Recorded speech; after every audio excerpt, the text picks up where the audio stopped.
नमस्कार, प्रभा साक्षी देख रहे हैं आप। आपके साथ मैं हूं अंकित सिंह। कार्यक्रम है चाय पर समीक्षा और हमेशा की तरह इस कार्यक्रम में मौजूद हैं प्रभा साक्षी के संपादक नीरज कुमार दुबे जी। सर, आपका बहुत स्वागत है। धन्यवाद अंकित और जी। मानसून सत्र समाप्त हो चुका है और कहीं ना कहीं हंगामा देखने को मिला, जबरदस्त हंगामा देखने को मिला, लेकिन सरकार की ताकत भी उभर कर सामने आई।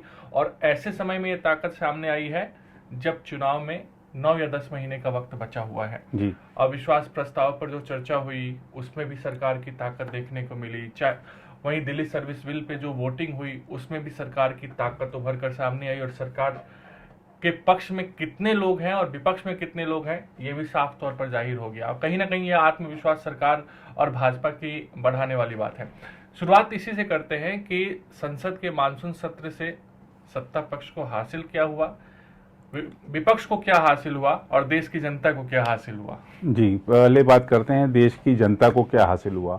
हमने देखा कि जो आपने देखा कि जब संसद की कार्यवाही अनिश्चितकाल के लिए स्थगित हुई तो दोनों सदनों ने बताया कि कितना कामकाज हुआ। लोकसभा ने बताया, राज्यसभा ने बताया कितने घंटे बर्बाद हुए, कितना विधेयक पारित हुए, कितने जो विधेयक हैं उनको प्रवर समितियों को भेजा गया, ऐसा ऐसा सारी जानकारी दी गई।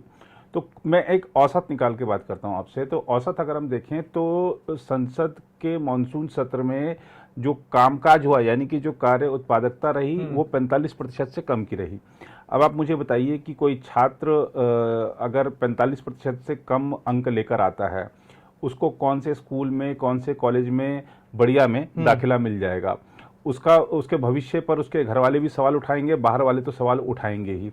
उसको यहाँ तक कि उस छात्र को नालायक तक बोला जाएगा। बिल्कुल। अब आप देखिए कि आप और हम कर्मचारी हैं। अगर हम हमारे जो दिन भर के हमारे जो काम होते हैं, यदि हमारी जो कार्य उत्पादकता यदि 45% से कम रहे तो क्या हमारा प्रबंधन हमारे बारे में क्या सोचेगा। बिल्कुल। क्या हम उसकी नज़र में लायक कर्मचारी कहे जाएंगे। हम ही क्यों, आप दूसरे संस्थानों में ले लीजिए, दिन भर के हर कर्मचारी के कार्य की समीक्षा होती है। यदि कोई 45% से काम कम करे तो आप सोचिए कि उसका क्या होगा। क्या उसका भविष्य सुरक्षित है, भविष्य वहां पर सुरक्षित रह पाएगा। तो ये एक जब सवाल आम आदमी को पर है, छात्र पर है, और ऐसा आप जीवन से जुड़े बहुत से पहलुओं में देख सकते हैं कि 45% से कम अगर है रिजल्ट, तो वो खराब रिजल्ट है, वो अच्छा रिजल्ट नहीं है। तो हमारी संसद, जिस पर कि हर मिनट लाखों रुपया खर्च होता है, जनता के जो गाढ़ी कमाई से जो टैक्स जमा होता है उससे जो पैसा खर्च होता है वहाँ पर लाखों रुपया प्रति मिनट, वहाँ पर अगर रिजल्ट ये है तो हमारी संसदीय कार्यप्रणाली पर, हमारी संसदीय प्रणाली पर बड़ा सवाल है। हमारे सांसदों के आचरण पर बड़ा सवाल है। हंगामा जो लोग करते हैं, वो हंगामे के चलते चलो उनको सस्पेंड किया गया, बाकी सब चीज़ें की गई हैं, लेकिन उनके वेतन भत्ते भी काटे जाने चाहिए। ये भी एक चीज समय आ गया है, वरना ये तो चलता रहेगा। सारे के सारे सेशन वॉश आउट होते जाते हैं। हम बार बार चर्चा कई बार कर चुके हैं कि, और सरकार को भी आदत पड़ गई है कि विधेयकों को हंगामे के बीच पारित करा लो। सरकार का काम हो गया कि आसान हो जाता है। सरकार का काम हो गया कि भाई विधेयक पारित हो गया, हमारा जो विधायी कामकाज था सत्र के लिए हमने लक्ष्य रखा था वो पूरा हो गया। विपक्ष का था कि चलने नहीं देना, हमने नहीं चलने दिया, हमारा भी पूरा हो गया।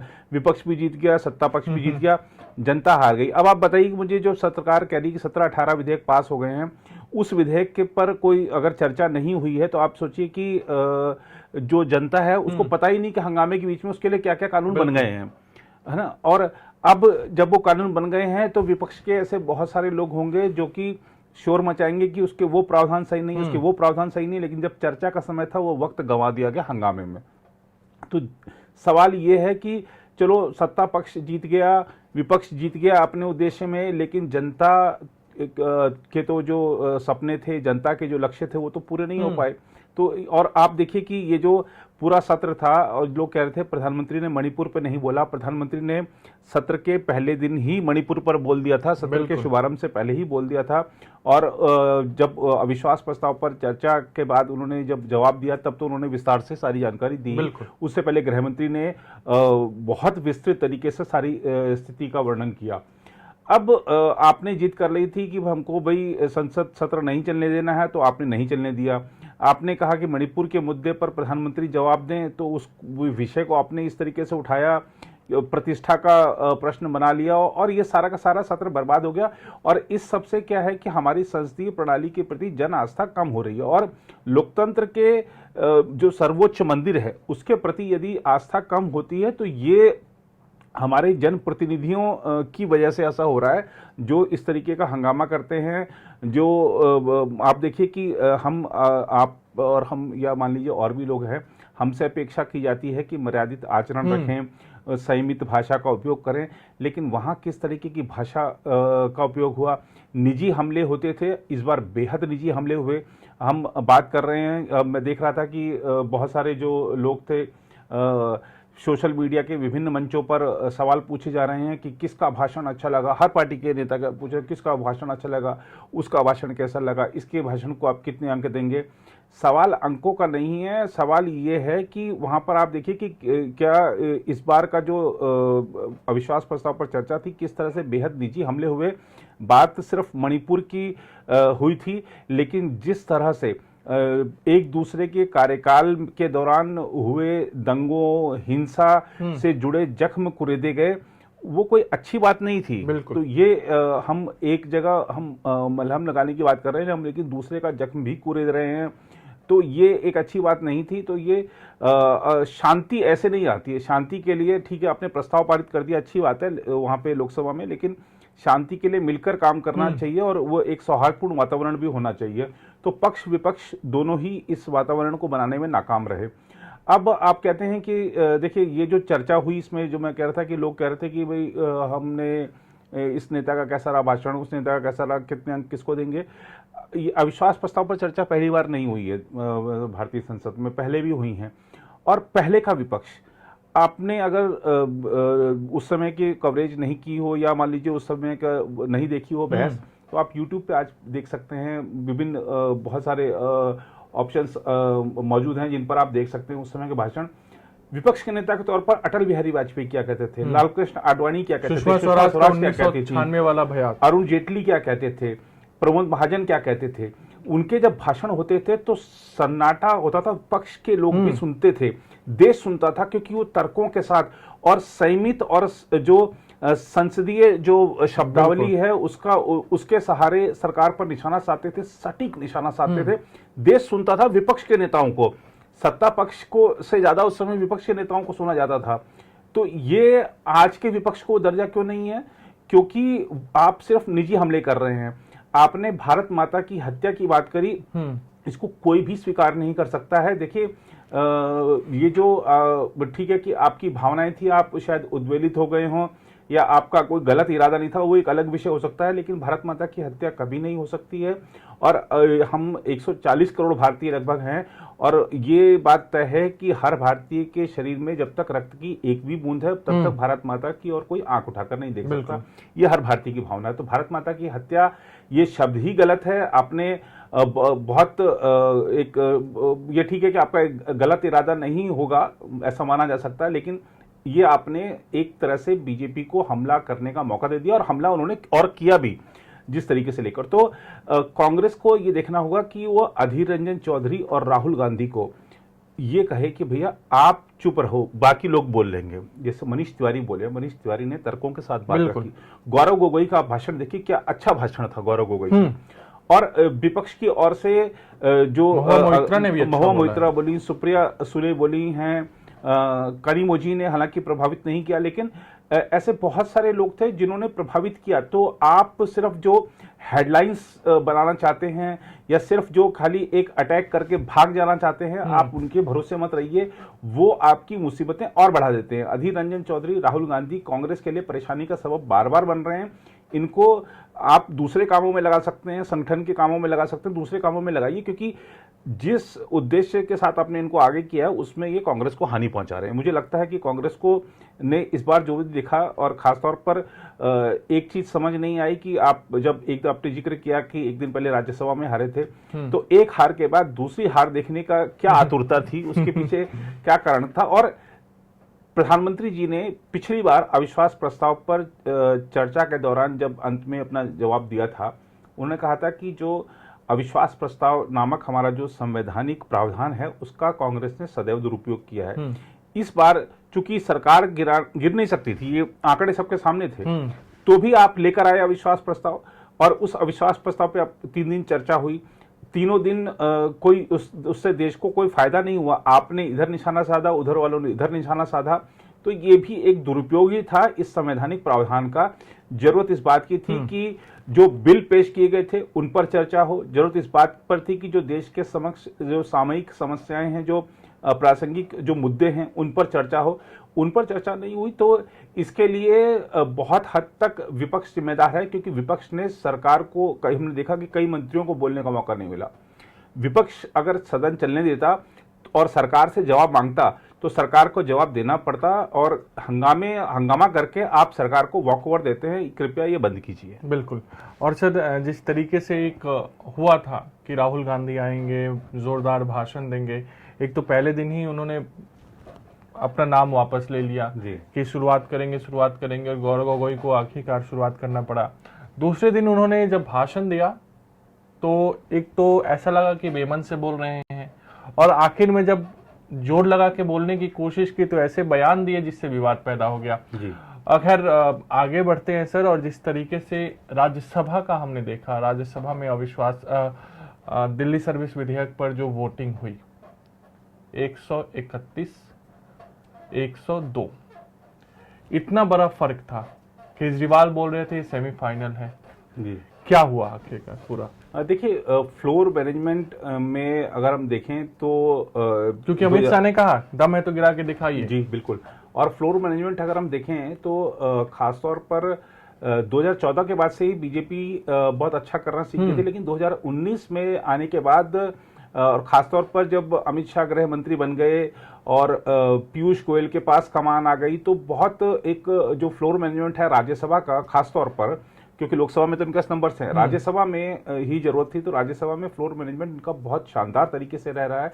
और हमने देखा था कि किस तरीके से इन्होंने 370 वाला भी पास कराया था, ऐसे बहुत सारे, और यहाँ तक कि कृषि कानून भी पास कराया। बिल्कुल। तो और वैसे बहुत सारे जो कानून, सीए भी आया था, ऐसे कई सारे बड़े विषय हैं जो उन्होंने राज्यसभा में पास कराए। तो फ्लोर मैनेजमेंट बहुत अच्छा है, खासतौर पर पीयूष गोयल का, जो कि राज्यसभा में सदन के नेता भी हैं सत्ता पक्ष के। तो और खास तौर पर हमने देखा कि किस तरीके से जो बीजेपी थी या वाईएसआर कांग्रेस पार्टी है या कुछ और अन्य दल, और हमने ये भी देखा कि जो जेडीयू के डॉक्टर हरिवंश हैं, उन्होंने किस तरह से गच्चा दिया पार्टी विप को कि जब वोटिंग होने वाली थी तो वो जाकर आसन पर बैठ गए और विप्स के उल्लंघन का जो उनके ऊपर मामला चल जाता उससे वो बच गए।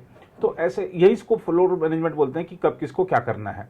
और यहाँ पर हमको देखना होगा कि आम आदमी पार्टी के जो सांसद हैं वो बहुत ज़्यादा उतावले हो गए थे, और शायद अपरिपक्वता कहेंगे, क्योंकि शायद कोई गलत उद्देश्य से ना करे, तो अपरिपक्वता की वजह से उन्होंने जो एक उस विधेयक को प्रवर समिति के पास भेजने का एक प्रस्ताव रख दिया था, उसमें कुछ सांसदों को, जैसा कि बताया जा रहा है कि उनकी सहमति नहीं ली थी, उसके बाद उनका उसके बावजूद नाम डाल दिया था। तो ये मुद्दा ऐसा सामने आ गया था। तो ऐसे कई सारे थे, वो उसमें हमने देखा था कि जयराम रमेश किस तरीके से जाके राघव चड्ढा को डांट भी रहे थे कि ये आपने गलत किया है, या कुछ और भी चीजें थी।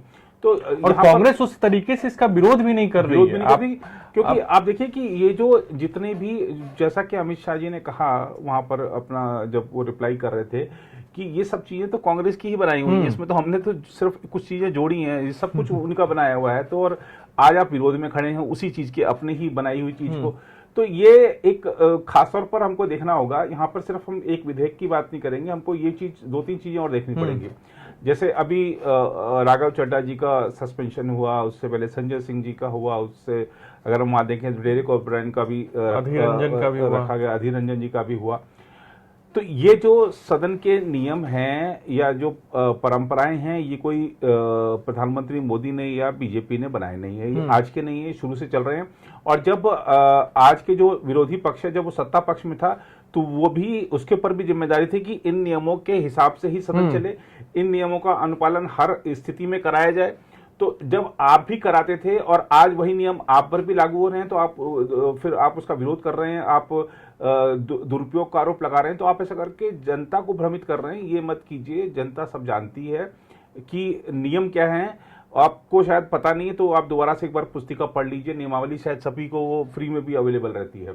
और जो विधेयक की आपने बात करी, मुझे हम पहले से जानते थे कि ये जो विधेयक है सरकार लेकर आ रही है, और क्योंकि हमने देखा था कि बीजेडी का बयान आ चुका था, वाईएसआर कांग्रेस का बयान आ चुका था, तो ये स्पष्ट था कि वो सरकार जीत जाएगी, लेकिन अंतर इतना बड़ा होगा ऐसा उम्मीद नहीं थी। लेकिन कुछ लोग वहां पे वोटिंग के समय उपस्थित नहीं थे, वो भी एक बड़ा कारण रहा। लेकिन सर दिल्ली में क्या बदलेगा इस जिस तरीके से कांग्रेस के जो मंत्री रहे हैं शीला दीक्षित सरकार में, उन लोगों के बयानों को सुनिए, ऐसा लगता है कि केजरीवाल ने विरोध के चक्कर में या लालच के चक्कर में बहुत कुछ खो दिया है। जी बिल्कुल, बहुत कुछ खो दिया है। जो अभी उन्होंने विधेयक में कुछ और नए प्रावधान कर दिए हैं जो कि ऑर्डिनेंस में नहीं थे, तो उस नाते दिल्ली से कुछ और जिम्मेदारियां ली गई हैं, शायद ऐसा बताया गया उसमें।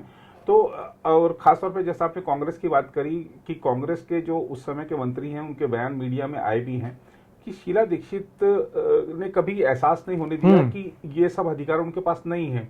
उपराज्यपाल के साथ बहुत अच्छे संबंध रहे, जो तत्कालीन केंद्र सरकार थी, चाहे भले ही वो वाजपेयी जी की सरकार रही हो, तब भी बहुत अच्छे संबंध थे और सब काम आसानी से होते गए। और हम दिल्ली के लोग जानते हैं कि शीला दीक्षित ने क्या चमत्कार किया दिल्ली में। बिल्कुल, भ्रष्टाचार के आरोप अलग बात थे, लेकिन दिल्ली का डेवलपमेंट जो हुआ है शीला दीक्षित के 15 साल के कार्यकाल में, उसको कोई नकार नहीं सकता है।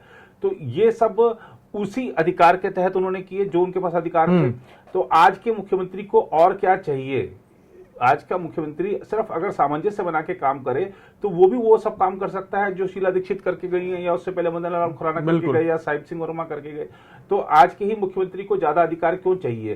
तो ये अधिकारों की लड़ाई है कि दिल्ली की जनता की भलाई की लड़ाई है? ये आम आदमी जब आप चुनाव लड़ रहे थे तब तो आपको पता होगा कि आपके पास क्या क्या अधिकार रहेंगे। और जैसा कि गृह मंत्री जी ने कहा है कि आप पंचायत का चुनाव लड़ते हैं और चाहते हैं कि मुझे प्रधानमंत्री वाले अधिकार मिले, तो ये आपकी नासमझी ही कही जाएगी। बिल्कुल। अपनी इस चर्चा के आखिर में मोदी सरकार पार्ट 2 ने अपने आखिरी मानसून सत्र में जिस तरीके से आखिरी दिन एक बड़ा दांव खेला है और पुराने कानून को बदलने की तैयारी की है, उसको आप कैसे देखते हैं? जिस तरीके से अमित शाह ने बोला कि अंग्रेजों के ज़माने के कानून अब नहीं चलेंगे, उसको आप कैसे देखते हैं? देखिए, ये अगर हम देखा जाए तो ये इस सरकार के जो 2019 से बनी मोदी जी का दूसरा कार्यकाल जब शुरू हुआ, उस सरकार के बड़े फैसलों में माना जाएगा। और बड़े फैसलों में इसलिए क्योंकि चाहे भारतीय दंड संहिता हो, सीआरपीसी हो, या जो साक्ष्य से संबंधित जो कानून है, अब देखिए कि 100 साल से ज्यादा पुराने कानून हैं, 100 साल से ज्यादा पुराने कानून हैं। और इनका कोई भी कानून हो, कोई भी चीज हो, तो समय के हिसाब से, जरूरत के हिसाब से उसमें परिवर्तन बहुत जरूरी होता है। स्थिर कोई चीज नहीं रह सकती। राजद्रोह कानून था, ये सब अंग्रेजों के जमाने से चले आ रहे थे और अंग्रेजों ने अपनी सहूलियत के लिए सब बनाए थे। और आप देखिए ना कि ये जो सहूलियत थी, ये सिर्फ शासक वर्ग को थी, जनता को इससे सहूलियत नहीं थी। अब जैसे छोटे छोटे अपराधों के लिए अगर आपको जेल जाने की बजाय सामुदायिक सेवा करके ही वहां से आप उस केस से निपट जाएंगे, तो कितनी बड़ी राहत है कि जेलों में भीड़ नहीं लगेगी। बिल्कुल। जो आप देख सकते हैं कि ये जो अंग्रेजों की बनाई व्यवस्था थी, उसके चलते 3-3, 4-4 पीढ़ियां गुजर जाती हैं, लेकिन केस का जो हल नहीं निकलता। अदालतों पे बोझ बढ़ता जा रहा है, जो पुलिस है वो सत्ता की गुलाम बनी रहती है, तभी दुरुपयोग का आरोप लगता है। तो ऐसे जो महिलाओं के साथ अपराध होते हैं, उसको आप कड़े से कड़े कानून बन जाते हैं, लेकिन वो फिर भी अपराध होते रहते हैं। तो बहुत सारा बदलाव की जरूरत थी। और ये हमको ये कहना चाहिए कि ठीक है कि हम मीडिया के लोग हैं, हमको निष्पक्ष रहना चाहिए, लेकिन हमको ये बात कहनी पड़ेगी कि मोदी सरकार ने ये दृढ़ता दिखाई है, ये इच्छा शक्ति दिखाई है कि देश जो 100-150 साल पुराने सिस्टम पर बस चला आ रहा था, उसको उस तरह नहीं रहने दिया है। पिछली सरकारों ने जो देश को पुराने सिस्टम पर, अंग्रेजों द्वारा बनाए गए सिस्टम पर बस चलते रहने दिया था, उससे अलग हटकर हमारे को भारतीय जरूरतों के हिसाब से और पूरी तरह से भारतीय कानून देने का जो काम किया है, उसके लिए वो प्रशंसा के योग्य हैं। और ये जो परिवर्तन होने जा रहे हैं, और आप देखेंगे कि जो विधि विशेषज्ञ हैं, मैं देख रहा था जब से कल से उनको, कई सारे विधि विशेषज्ञों को मैंने पढ़ा, सब तारीफ कर रहे हैं भाषा को लेकर कि आपने कानूनों का नाम हिंदी में क्यों रखा, इसको लेकर एक दो तकनीकी कुछ लोगों की आपत्तियां हैं, लेकिन अगर हम देखें मूलतः लोगों ने इसका स्वागत किया है तो मोदी सरकार के बड़े फैसलों में माना जाएगा, क्योंकि इससे आमूलचूल परिवर्तन होने वाले हैं। बिल्कुल। और ये हमको लगता है कि अगर त्वरित न्याय सुनिश्चित होगा तभी उसको न्याय भी कहा जाएगा। अब देखा हमने कि कश्मीर में जो न्यायमूर्ति गंजू जी थे, न्यायमूर्ति थे, उनकी जो मर्डर की फाइल है वो 33-35 साल बाद दोबारा से खुली है। तो जब ऐसे लोगों का ये हाल था तो आम आदमी को न्याय कब मिलता होगा, ये एक बड़ी बात थी। और औपनिवेशिकता काल की जो भी प्रतीक हैं या गुलामी की जो प्रतीक हैं, उनको मिटाया जाना ही चाहिए। भारत सक्षम है अपने लिए कानून बनाने के लिए। भारत में जो लोकतंत्र है, संसद से लेकर पंचायत तक है, हमारे पास इतनी बड़ी संख्या में निर्वाचित जनप्रतिनिधि हैं, हम कानून बनाने में सक्षम हैं। अब तक नहीं बना पाए, वो क्यों नहीं बना पाए इसको छोड़िए, लेकिन अब अगर हम बना रहे हैं अपने लिए कानून तो ये इसका स्वागत होना चाहिए। बिल्कुल। और जाहिर सी बात है, जैसा कि सर ने बताया कि पूरा देश इसका स्वागत कर रहा है और उम्मीद कर रहे हैं कि विंटर सेशन में ये बिल दोनों ही सदनों से पास हो जाएगा। जी। फिलहाल आप सभी को स्वतंत्रता दिवस की बधाई, शुभकामनाएं, और अपना तिरंगा हमेशा ऊंचा रहे ऐसी हम कामना करते हैं। जी। और स्वतंत्रता दिवस की शुभकामनाएं देते देते मैं आपको अपने दर्शकों को एक चीज और बताना चाहूंगा कि मेरे संज्ञान में आया कि शायद किसी और चैनल ने भी चाय पर समीक्षा कार्यक्रम शुरू किया है, तो जरा नक्कालों से सावधान रहिएगा। असली चाय पर समीक्षा यही है। असली चाय पर समीक्षा यही है। तो अगले सप्ताह आपसे फिर मुलाकात होगी। तब तक मुझे यानी अंकित सिंह और प्रभा साक्षी के संपादक नीरज कुमार दुबे को दीजिए इजाजत। नमस्कार। अगर आप भी लेना चाहते हैं देश दुनिया की तमाम जानकारी तो आज ही सब्सक्राइब करें हमारे चैनल को। साथ ही नीचे दिए बेल आइकन को जरूर दबाएं ताकि हर अपडेट आप तक पहुंच सके।